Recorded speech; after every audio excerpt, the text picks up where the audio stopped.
Hi, welcome to Tom and Rob chat. That's Tom, I'm Rob. We're here again on the 21st of July. Um, wow. So the World Cup is finally over, right? It is. It It is. is. Spain won, right? Spain prevailed over Argentina. And then 1-0. some fat clown tried to steal the the glory for himself at the end. At least he didn't stand in the middle in front of them. He stood just to the side. Well, He's done this before. Infantini was trying to get him off to one side, and he And stayed. he gave him a pat on the arm and said, "Yeah, you get it." Like no. Yeah, And yeah. he has No, I'm literally been over here to move photoshopped you out in away. newspapers around the world and Yeah, stuff like that. Yeah. they just removed him. Well, the absolute mentality of someone that would do that is just I can't relate to it. I can't get in their head and see what it's like from inside there out because it's so foreign. Yeah, You it's didn't do everything. anything. I know everything's about you, and no, it's not. Nobody gives a crap about you, dude. Or they think very little of you. However, it does seem like the whole World Cup has been sort of a PR win for the United States, despite him, Yeah, with people coming from all over the world and saying, "Hey, Americans are really cool, and wow, everything's so huge, and you order something and the plate is this big, and I can't believe it, and ranch dressing, and oh, the so many ranch things with dressing, cheese that's on it, and hilarious. I brisket the size of your head," and and they were The having a beef great ribs time. is what we're blowing their minds. That's a rib? So yeah, they're used to little tiny little things. Yeah, boy, things are big in America, aren't they? Oh wow. But to be fair to the Europeans, my friend from the East Coast, Brian, we took him to Terry Black's, and Terry Black's, one of their Oh right. signatures is their beef rib, and so we got a beef rib, and he goes, "So big, I don't think I can eat all that." And I went, "Well, a cow's a large animal, big ribs." So I took a picture of him, and he was holding the rib and going. So even Like, people not from the state have that reaction when they have a beef rib here in Texas, barbecue. it's true. And then the next time they're through, like, can we go back to that place where I had the The Brontosaurus burger. yeah. I mean that was right because what I don't know if they I always still think have a of the barbecue Flintstones. place in the Austin airport. But I remember people marveling, like, They had even a your airport smells like barbecue, you know? they had a Salt Lick. They had a Salt Lick location in there.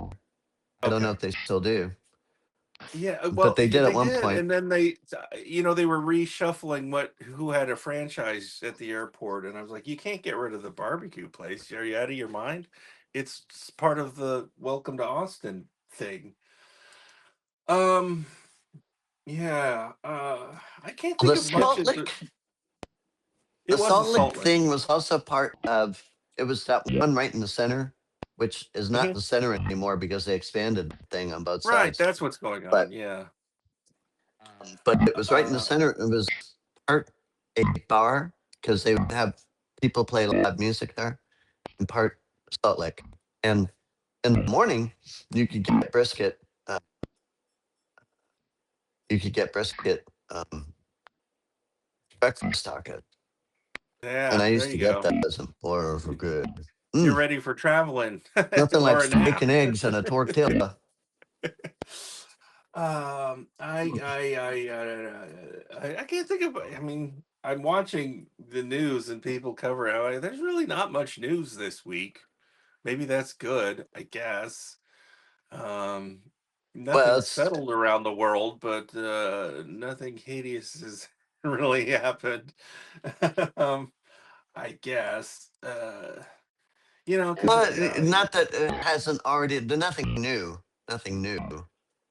yeah. Just the smoldering remains of the old news. Exactly. They're And I out don't there. feel like rehashing the smoldering embers right now. Maybe it'll be just a slightly shorter episode. I did cram in a movie last night.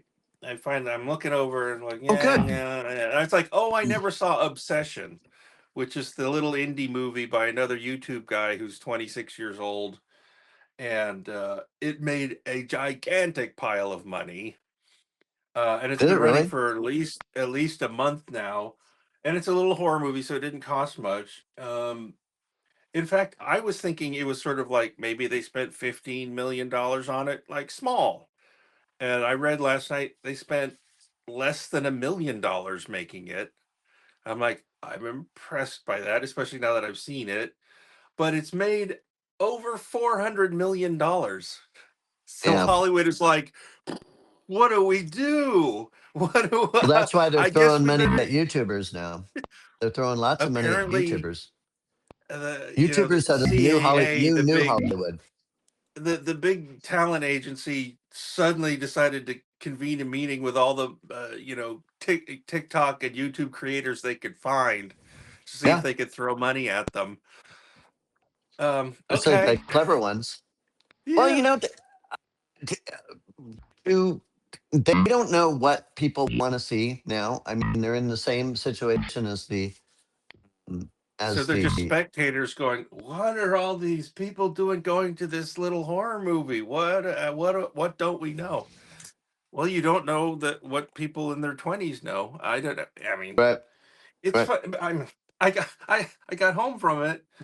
Finally went out and saw it before it left theaters, and then immediately saw a YouTube ad saying it's on Peacock streaming right now. I'm like, I could have Oh, is it stayed really? home. I could have stayed home and watched it.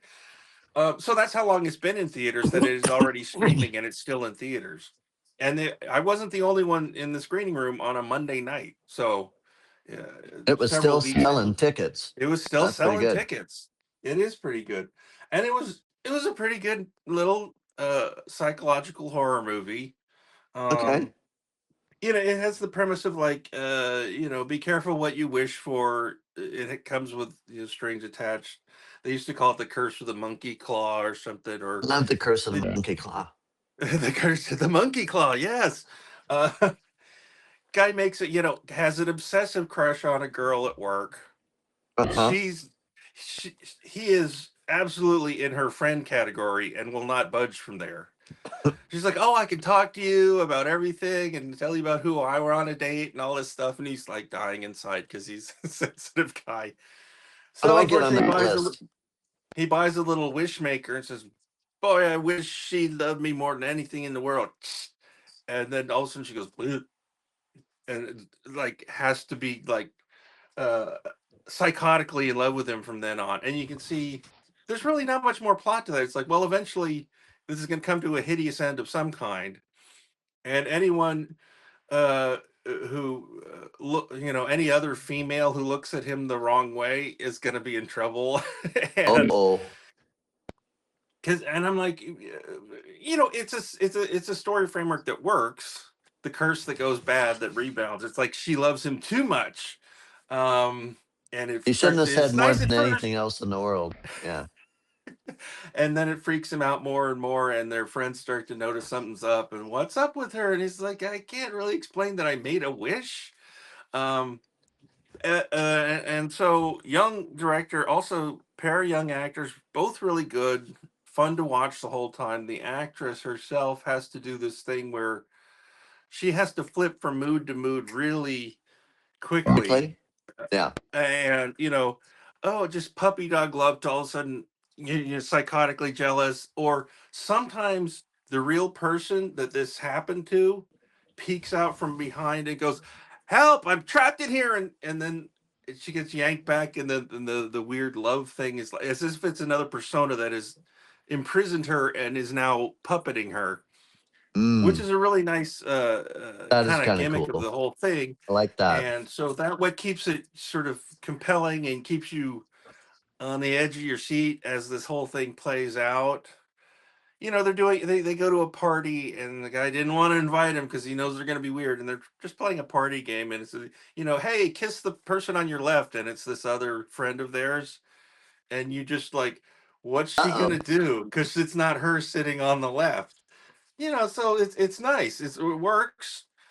but boy, has it made more money than I expected. And Hollywood is like freaking out because they didn't expect this. They didn't see it coming.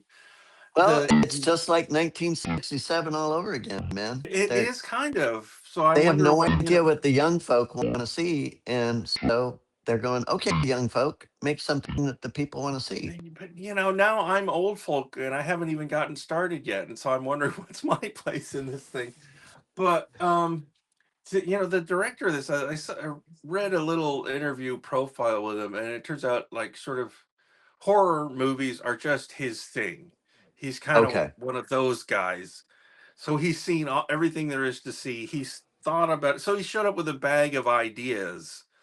Like, let me at it because I know everything that's been done and I have some new ideas and I want to do these things. I find it a little funny that it's a perfectly reasonable place to start a film directing career, making a horror movie, especially a cheap one that makes a lot of money. tons of them, tons Um, have done it. they're like a Sam Raimi. built-in date night audience, like Yeah, especially college kids. You get the girl yeah. squeezing you because it's scary and all that stuff. But his ambition is just to keep making more horror movies. I'm like, okay, it's kind of weird that you don't have something more that you're aspiring to. His big dream in life is to remake the Texas Chainsaw Massacre It's already again, been remade twice. a couple of times. I Yeah, remember when I was first in the indie scene in Austin, they had just made a one with Renee Zellweger. And like after we broke, we wrapped that was the some first evening on the remake, right? weekend, we had kind of a watch party for it because some people on my crew had been on the crew of that thing and that kind of, but they've remade it again and then there are Yeah, sequels, but he wants to do it again. He's like, no, no, no, I have the secret to what would make this really worth making. I'm like, but at the end of the day, it's just going to be another Texas Chainsaw Massacre movie, yeah. isn't it? So I'm like a little shocked by that because I'm like, clearly the guy knows what he's doing, but it's like this is all he. Well, I don't know. Maybe we need just guys that are into that thing, and they do that.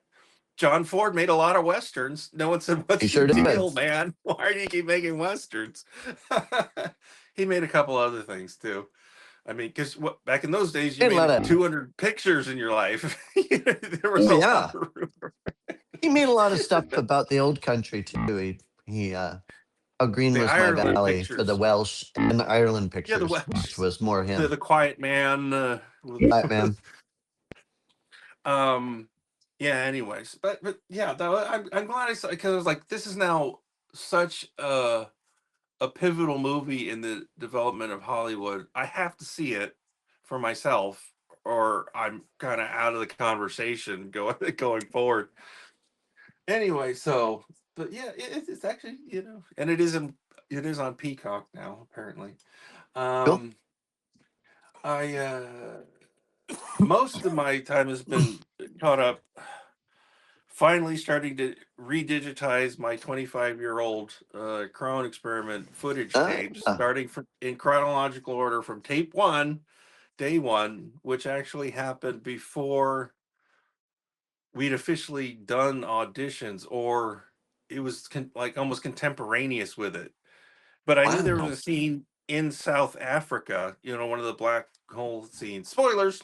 Um, that was supposed to take place because I knew most of what we would shoot that showed any kind of weather would be kind of sunny and either spring or summer looking. So I'm like, this has to be winter. It's the other side of the planet. And it was a freezing cold day in January. It had just rained. The scene needed puddles, and there was a big. I happened to know where there was it's been all developed now. It doesn't exist anymore, but like near the train tracks around Fifth and downtown, just Yeah. east of I-35, there was a big gravelly, muddy area with huge Yeah, puddles. yeah, yeah, you're right. Yeah, I mean, Steve Mims had a little office just next to the. I think that's why I was familiar On when we were off of doing Fifth post Street, production on Perfect Specimen. He had a little office there. But you yeah, had now that they've big built field stuff that, there yeah, I know. Between and the rail Fourth and lines. Fifth, there was that nice, yeah. So anyway, and Ben said, "Okay, I got an actor who's willing to do this and jump into a puddle." And it was like 28 degrees, but you could see the frost on his breath. Although the way I edited it, you almost never see it. but it was really cold that day, and he really threw himself into but one take, I'll do it. um, and the main thing I learned immediately is like, oh yeah, batteries are sort of a chemical reaction process. So when they get cold, Ah, what I was goes used to down. lasting an hour lasted about 18 minutes. I had two I could swap. I was like, we need to keep this in Ben's truck with the heater on, or we're not going to make this. It's a short scene, but like, managed to do it. That's how we started. Then we did scene in the bar. That was one of the audition scenes. Everyone who read for Isaacs read this one scene with Danielson where they're like talking in a bar surreptitiously, or there was a scene where his boss McMasters was yelling at him. Those were the two. And Tom Wyrick was slow to get up to the energy level to like do the performance because he was really shy. Yeah. And so he was really timid unless you pushed him. And I'm like, this is the scene he's practiced the most. I think that's why we did that one first. Um, and so he was perfectly fine. And then suddenly, the next thing you know, we're in Krone Labs in the big tokamak room with all that, which is why I was telling you, hey, I forgot you were there and you brought lead I ingots. brought lead. You don't remember ever actually auditioning for this movie, do you? No, I remember you offering me the part. I think that's I what I had known Because you and I just I saw had you met in it. I had met your dad, and he's he told you, hey, that Tom Chamberlain, he's a smart ass who'd be perfect for Vince Martinelli. And I think You're that's what you absolutely told me. right. That's the essential quality. Tom can play that easy. um, but no, yeah, yeah, you fit right in there, and you were always, available somehow when we needed you and stuff. That was cool. Yeah, most people that we did have, Ben. Ben was a working actor, so he's like, I know how these things go. There's this Hilton by the highway. You rent the room for the day. We tell everyone, we put an ad wherever we can think of. I don't even remember where we put it. Must have at least put something in the crime, but wherever it happened, or through the Texas Film Commission somehow. I don't Yeah, know. you could do Ben it knew how there. to Yeah. put the word wherever actors looked for parts or auditions, and we saw like 40 people, and they read these scenes over and over and over again. And actually, those are the tapes I should, because those are literally the oldest tapes, I guess. And I had to find that, but it's kind of boring watching the same scene over and over again. But I knew how many parts I had to cast, so I didn't reject very many people. But I sifted them out like from their reading of just you're either reading Danielson or Isaacs or McMasters, basically. I'm like, okay, that guy could be the president. That guy could be Boswank, the other CIA guy at the table. She could be Oh, this, yeah. that could be that. And I think I did a pretty good job of casting everyone. And then I was just lucky that everyone kept showing up for the next 2 years when they got called. This guy should be one of the scientists, that kind of thing. Because I did, now I hear it so much as a cliche that your first and best job as a director is to cast it properly, and then most of that Yeah. takes care of itself. You get the right idea of what the actor does, what their thing is, what they bring to it, their kind of energy, their kind of some seem to have the shine of intelligence more than others. So it's like, well, maybe that's the scientist type, and we got stuck on, yeah, Isaacs's boss. We actually didn't get anyone from. No, we did. I think the guy that eventually got it was one of the auditioners for that. We were anyway. This is all like a time machine to like go back and watch this stuff That and was be David reminded of Jones, it. wasn't it? It was David Jones, or Yeah. Ronnie Cox of Austin. Yeah, It's yeah. basically the role That's he's right. playing. He played that role in RoboCop and Beverly Hills Cop and some other things. Total Recall. I was like, we need Yeah. that guy to yell at Isaacs, and we found him. um, yeah, so I kind of knew what I was doing. I mean, I remember because we spent several years with the script finished kind of trying to pitch it to Hollywood. And I personally was still thinking of like, well, he was too old by 1995. But like if it were 1977, I'm like, I needed kind of a Richard Dreyfuss to be the everyman Bob Isaacs part. And Tom Oh, Wyrick is kind of in that.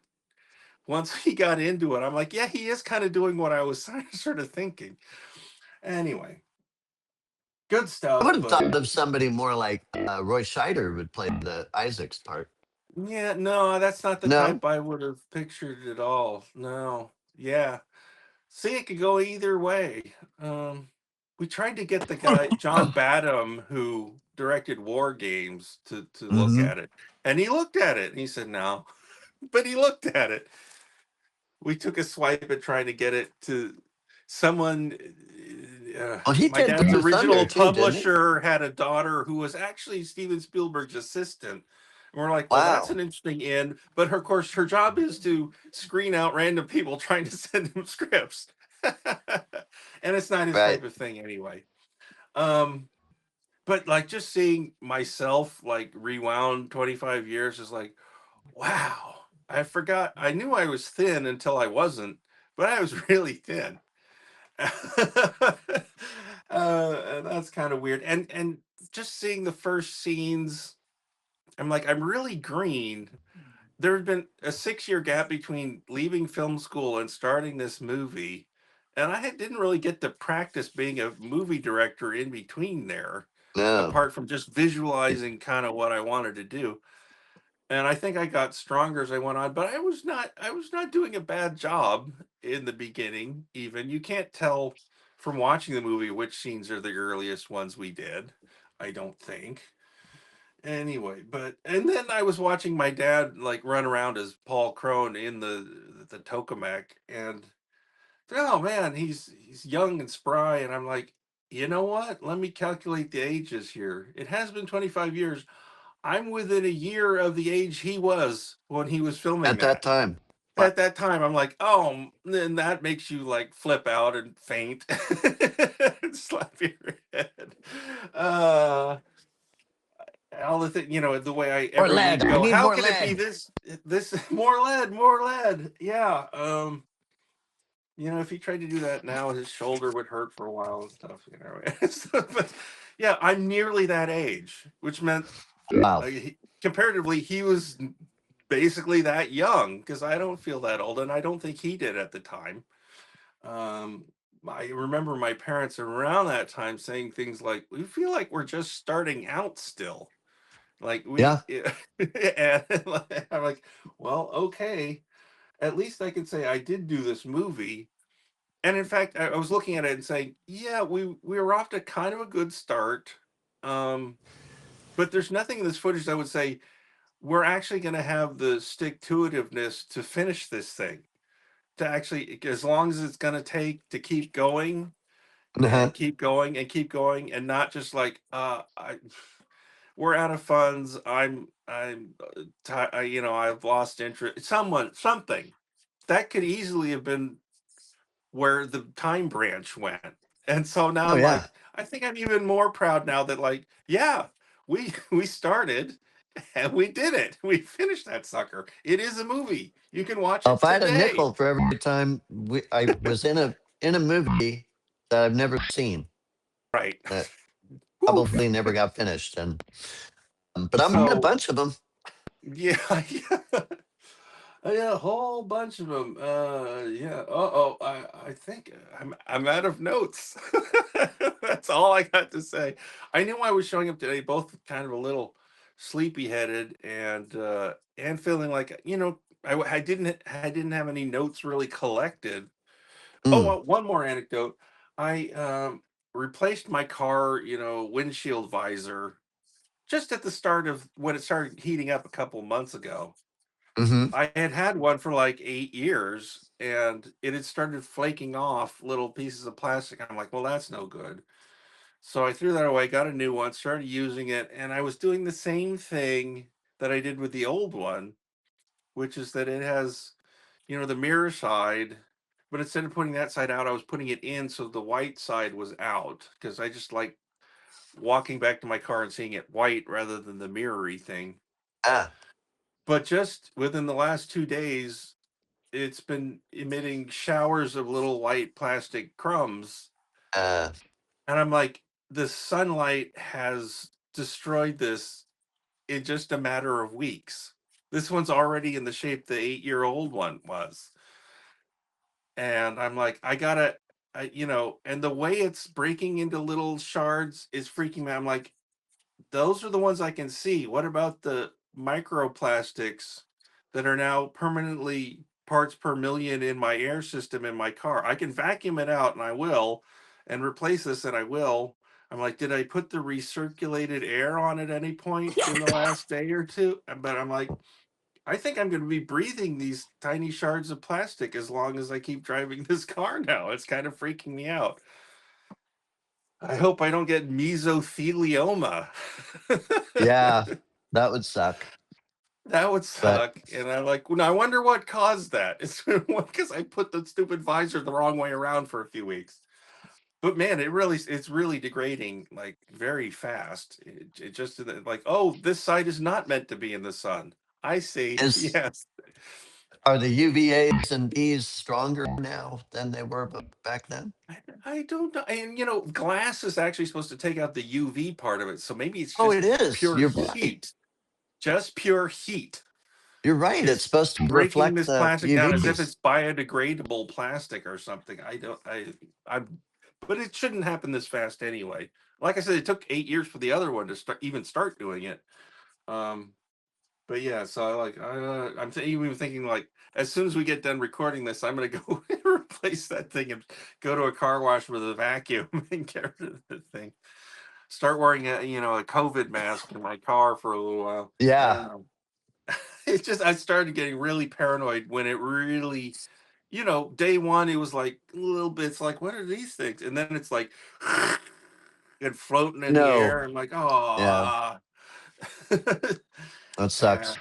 it does suck a little bit. Yeah, there's really not much going on. I heard that the governor of Kentucky is really thinking like I'm still not seeing any proof of life from Mitch. And I'm even hearing some reports like secretly come to me that say, no, he is dead and that they are hiding it.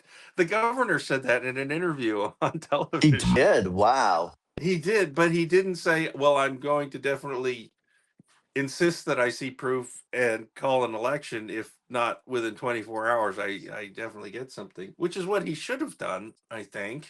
I should have said, I need to meet with you and you need to, and I'm going to bring a photographer and a journalist. And if you don't, I'm going to assume you're not, you know, we don't trust anything that you produce. Sorry. Yeah, sorry. Respectfully. AI, we don't know. We gotta. Yeah, I'm like, the what a proof of life weird. photo is crazy. Actually had a Louisville Courier General Oh yeah, or Journal sports page to prove that it was you know, they. Well, that can be, all of that can be manufactured. that's no longer proof like it used to be. No, I mean, AI has gotten to the point, um, or even just good photoshopping. It's gotten to the Even point where just you good could stick a photoshopping. newspaper in any photo if you Yeah, wanted to. yeah. Um, Put a newspaper in there. Put a bird I on mean, it. I really don't know what to think. I just think that the fact that this is a story unfolding the way it is kind of amusing, but it's awfully strange. And distressing at the same time.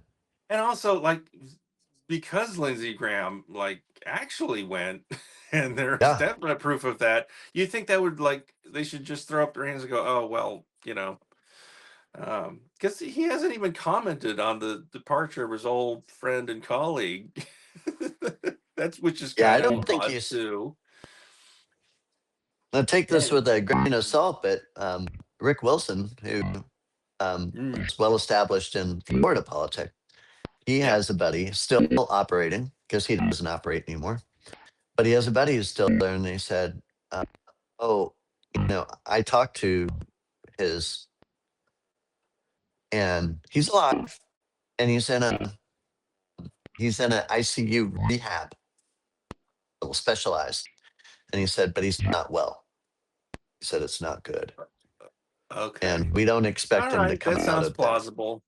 That sounds more plausible That sounds like because reasonably when you're plausible. 84 years old and they do CPR on you, mm, really, really rough on old people because the compressions they do, Yes, it often that's cracks the insane. sternum and the ribs. And so I was reading an article about it from a person who was an EMT, and he said, if you're of if you're of you don't have stern disposition and composition, it can make you throw up because you know the damage you're doing to the body that you're doing, but you can't stop. You can probably hear like Yeah. crackling He noises. said you hear the crack and you have to keep going and you hear little crackles and all these other things. So you don't know what the hell you're And doing. it could be too much even for a trained EMT. Yeah. Wow. And he said it's just because it's just, especially with older people You're whose bones overriding your are, sense like I need to stop because oh, I'm I got to hurt. Like, stop. wow. Yeah. Oh, It was a horrific read. that Yeah. is You could tell it was well written because it was horrific. I it mean, was that it that's was some so gripping and I was going, oh, I hadn't thought of that. But yeah, man, it's that's like, some real life stuff. Wow. it can be Not really, really bad. not It's not not like for on TV when they do a mm, couple of, and we saved him and everything's fine. And the mm. next scene is them, looking like an actor in a bed, which is Yes, what they are. which And, is and instead of a patient, because, the pit does a pretty good job of I was showing thinking of that just now. how horrific a patient can look in a hospital. But a lot of them don't. They just look like people with plastic taped to them and stuff. But if you've been in a nasty traumatic situation, you don't look you don't look very good. And I know, makeup departments know how to make that look like mhm, you're all messed up, but there must be something where like a producer says, "No, this is a guy we hired to do that. He needs to look reasonably good for the camera or something. Tone that down and make him look a little better." Or something, because they know about doing that. In fact, that's what a makeup guy likes to do. Oh yeah, right, I that's where their fun is. That's why they're a makeup guy. Um, yeah. Did I see anything? Wasted so many hours watching YouTube, and 5% of it is worthwhile. 5% is utterly worthless, waste of time. It's a bell curve per hour. Um. Uh. Yeah. No. Because sometimes I watch things a little every once in a while. Like a music theory lesson comes up, and I'm very still interested in that kind of thing. uh-huh, Um. But and there's this guy. He's sort of the main dude who does. He's been in the music business. Now he sort of teaches music and interviews musicians who are famous. His name is Rick Beato. Has a big YouTube channel. They just sort of started casually in 2017, like, hey, I'm gonna go and talk about something. And now he has this very fancy channel with millions of people watching, and he really monetizes his life and stuff. Um, and he did a thing saying like, and he just interviewed Billy Joel, and that's interesting because Billy Joel had some health issues and kind of disappeared for a year or so. yeah, yeah, But he was looking okay, and then he got all these views, and then his next video after that was called "Why I Will Never Interview Paul McCartney," and it was some inside music business stuff where he said, I my comments were flooded after Billy Joel. Hey, when McCartney? Are you gonna do McCartney next? McCartney not because McCartney has a new album this year and stuff. And he's like, it's not Paul McCartney. I would love to, but my thing is, I actually just talk about music and songwriting and music playing and not anything else. And it's his publicist. All the there's and he named five famous musicians that all have the same publicist. And he's like, I know the oh, publicist. I call him all the time. I say I'd love to have them on my channel. here are my channel numbers. Here's what we do. Here's examples of like, look at this Billy Joel interview. And they're like, no, and they say like this, there's like sort of a dinosaur mindset where like YouTube isn't a thing. We want him to be on Good Morning America. And he's like, the only place people watch the clips of your artists on Good Morning America is on YouTube. On YouTube. So the fact Yeah. that you have this snooty reaction about YouTube, it means it's like, okay, if you don't want my numbers for your client, that's fine, but that's weird. And so he's basically, doing this video to call out, like, I've tried to get these guys, and there's a guy in the way, and he will not budge, and he's paid very well to do that for So weird. clients. Yeah, because it's like Paul McCartney. There's this lady who got famous somehow doing interviews with people while eating in chicken shops, fried chicken shops in Britain. I forget what her name is. It's like a gimmick. That's what the show is every time. A little Okay. chat over with fried chicken. And she did one with Paul McCartney when he released this album. Somehow they found like vegan fried chicken for him. But it's like he's even on that show, and that's kind of a YouTube show in itself, but not the one about where we'll actually, because they were just joking around and goofing, and that was interesting in a way because you saw a little bit of the side of just playful Paul McCartney with a good sense of Right. humor, Yeah. riffing because that's what the girl does. But it's Huh? like, but they didn't talk anything about the music and the songwriting and um. eh, so he's like baffled. He's on the chicken show, but I can't get him. He won't be on my show. He won't be on my show. Well, Everything. he should call that guy back, the publicist, and go, I'll provide chicken. I'll provide the Yeah, vegan he chicken. wants some fresh vegan fried chicken. We'll get that for him. Uh, did I see anything else? No, not really. There was there was a 60 minutes interview with George Lucas just before he did episode 1 of Star Wars. So he was actually still mixing it and approving last minute effect shots while they were interviewing him with Leslie Stahl and stuff. And I was like, well, that's it. It was an interesting time to catch him because he didn't know whether anyone would like the movie or not like the movie. He was still really proud of Jar Jar Binks as a technological achievement, which arguably Jar Jar is a technological achievement. There'd be no Gollum without Jar Jar Binks a couple of years earlier. And the fact that everyone hates Jar Jar so much because he was like a real character enough to be hated on. So he was convincingly enough for the movie that people really hated him. So they managed to do that well and wrong at the same time. I remember one of my friends at the time saying, "Geez, has George Lucas lost touch? Wow." And then Didn't he? Didn't actually you this tell me interview, he said that C3PO was yeah, hated when we he just talked first about it a came couple in? weeks ago. Yeah, I could have he was sworn we still did. thinking that.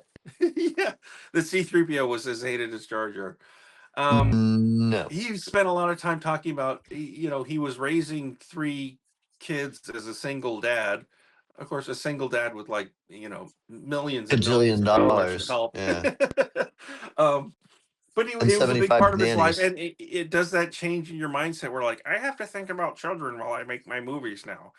I didn't used to think about what kids actually thought about, and he did what was cool to like him as a 27-year-old rather than what he thought.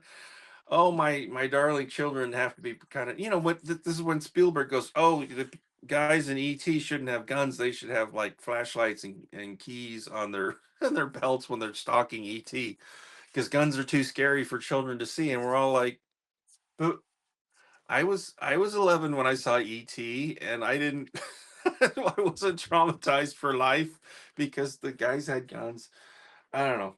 I guess having not had children, I don't know. Something changes in you. This is clearly thing, and in fact, it's a good thing.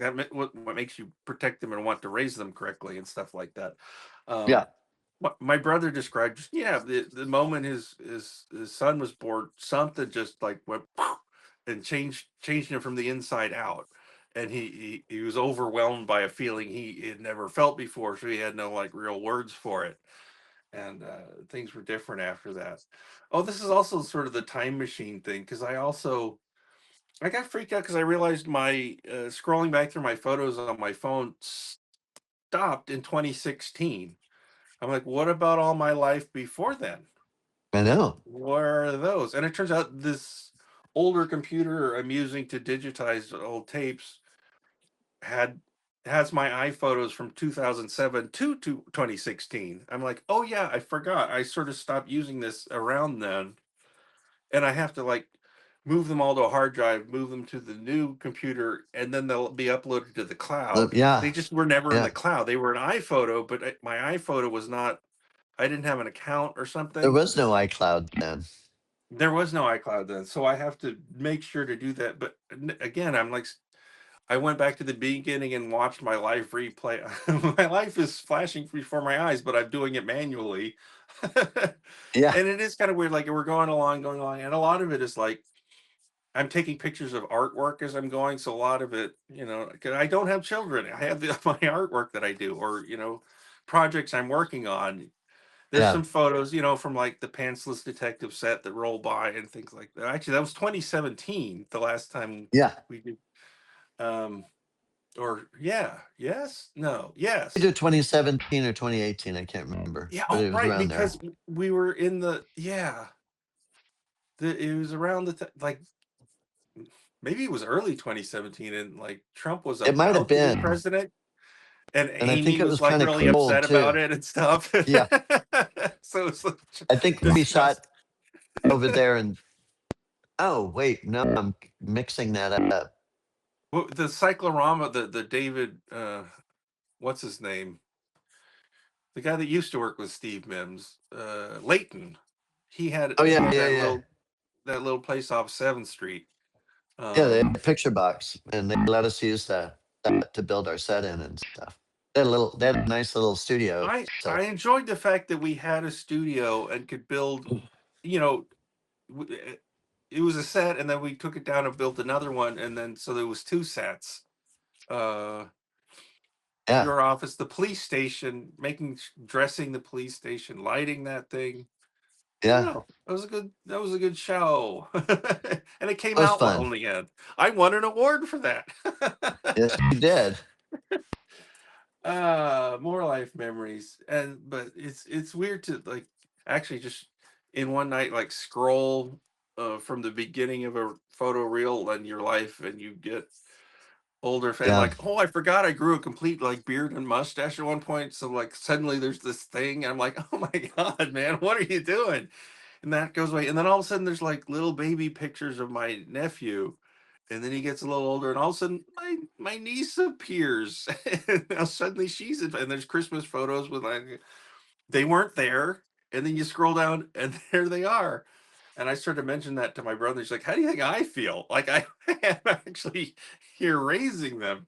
And it's astounding every day like that. Um, yeah. uh they weren't there. Now you can't imagine them not being there, but it's like, oh yeah, there was there was a number of years where they weren't there yet, and now there Right. they are.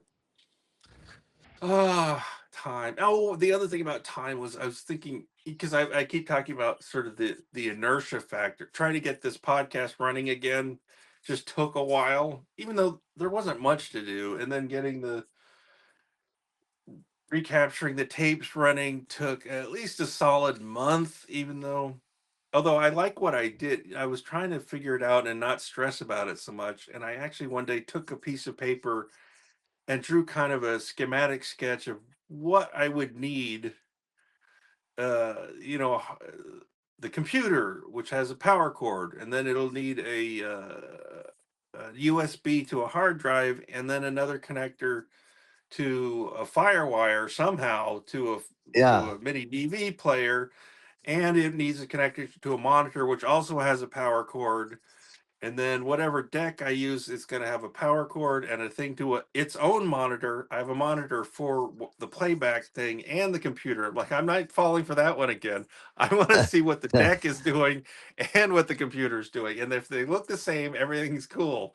Right. And so after I drew that sketch, I permanently had it in mind what to get, what I didn't have yet, until I finally put it all together, and then there were still a few more problems. I had 2 options left to, because I have an alternate camera. My original Krone camera is actually still working and is what I'm using now, but there Wow. was a backup one that I bought, the XL one was the big one, and then there was a GL one, which was the sort of smaller, almost more consumer model that I got just for that Krone sequel thing we were doing. Right. And I found that camera, and it looks great. It was stored in a nice, dust-free place, and I found its power box and the connector from the power box to the camera, and everything was all packed really nice and neatly. And once I finally found the right camera bag, everything was there, everything was nice. But the power cord from the power box to the wall, not there. Like every Mm, other cord is in this camera bag, all nicely wrapped up, all ready to go. And I'm like, that's the crucial thing. If I need to yeah. switch to that backup camera, I don't have a way to get electricity into the whole. I have every other part. Why is that part not here in my bag? And I don't know, because I need to ask 2012 version of myself, what did you do with that cord? Exactly. Uh, but fortunately, it's running anyway, it's going on, and it's going to be weird to watch the whole thing scroll past my eyes. I don't feel like the past, but it has been 25 years. That's what's really in 26. Actually, I keep shaving a year off just to psychically deal with it. Are you just Oh, that's the thing. storing it in the cloud? When you digitize it, where are you putting all the footage? Well, I'm going to make two separate hard drives. Are going to have, Okay. currently it's just on one, but I'm going to do a process of it. And then I don't know. I almost wondered whether it wouldn't be the best solution, but I can upload it to YouTube. The problem with YouTube is it's not really great. I mean, Google might save it forever, but in a lower version quality, and it's hard to download it again and do something with it. But it would exist. I don't know. So I've been wondering about that. Hmm. Um, because yeah, I mean, I could. I mean, it's a lot of, well, it's a terabyte or two of things that I'm talking about. Well, it's Yeah. not that many. Well, see, these are the raw files, which was, as I recall, 12 gigabytes per hour. So every tape is about an hour long. Every tape is about 12 gigabytes. So you need 1,000 tapes to be around a terabyte. So in Right. fact, I've got plenty of space. But I'm not sure what happens next to them. But I could also, like, get them back in. I mean, I don't want to re-edit the movie. Oh, that's the other thing, that YouTube has been playing the movie, and it was getting viewership right off the bat. It got up to 3,000 views, and then all of a sudden, views per day went from like 100 to 4, and Wow. it fell off a cliff and just plateaued there, where no one knew was watching it after about 3 weeks of being online. And it's kind of a mystery that my dad wants to solve, and I'm Well, I curious think about. I mean, their algorithm was serving it up, and then they stopped serving it up. and then it stopped serving it up, and it won't Yeah, explain that's what why I it think. decided that. Yeah, that's very much what it looks like. How it works, they don't explain. It's just like, but they do. The little dashboard said, well, we're, because they keep track of like how long someone watches it. Yeah. And they actually were saying things like, you're actually getting retention for like 10 or 20 minutes, which is rare. Um, that's actually really good. So it's like, so why aren't you showing anymore? But they do say that, but there is like a definite, like, the majority of people bail out after like 2 minutes. So like, Okay. you should make the first 2 minutes a lot snappier. I'm like, well, yeah, but it is what it is. I mean, I guess I could, but it would have to be a complete Be reconception a of the movie different from movie, top to right? bottom. Yeah. Yes. It's a slow, thinky, kind of cerebral movie, Yeah. and it's in an older kind of style. So it's just not that. So if you don't if you know within 2 minutes that you don't want to watch it, just don't watch it. I think that's fair enough. Yeah. Um. Anyway, this is all. Oh, this is what a point I keep trying to circle back to. If I decided today I want to make another movie, Hmm. the inertia of getting that going, I'm like, before we rolled footage on scene one, day one, it'd probably be a calendar year. It just, I'm thinking about it. How long this took? A month? Even if it were a short film, I think it would take a year. We still don't have a script for anything. I was like, well, I was trying to write that Hesher thing and the sisters Oh thing. yeah. Those were meant to be like little things that we could do. But even if we had a script today, I think that just the weight of getting a thing chugging into motion. And then there's like, and then how long would it be before someone finally saw it? Would that be another 6 months past starting to shoot it, or would it be another year? Like, well, there's not that many years ahead anymore, and it's Right. starting to freak me out. But Yeah. I think I still have the ambition to still do another movie of some kind, even as I like get practical and scale back my, no more science fiction epics. I just want to get something made to show that, yeah, I was a filmmaker once and still am, or something. I don't know, but I'm just realizing that realistically, I should time budget, inertia budget. Like, Yeah. we're talking, it takes a calendar year to crank up to something. Even if you were trying to, like, this is priority one, we're hurrying at it, we're going to get this going. I think that's realistic more than it is like padded. So Yeah. just to keep that in mind. And that's if we started today, because we had this conversation. So hang in there, keep track of your health. I know you have a little cold today, so stay well. Yeah. Summer cold. I normally don't get these, but Yeah, it summer went cold. That's curious. sounding like this, and I think whatever he had, I got. No. Okay, well, actually, we've talked again about 45, 50 minutes, so I think we'll Yep. wrap this up.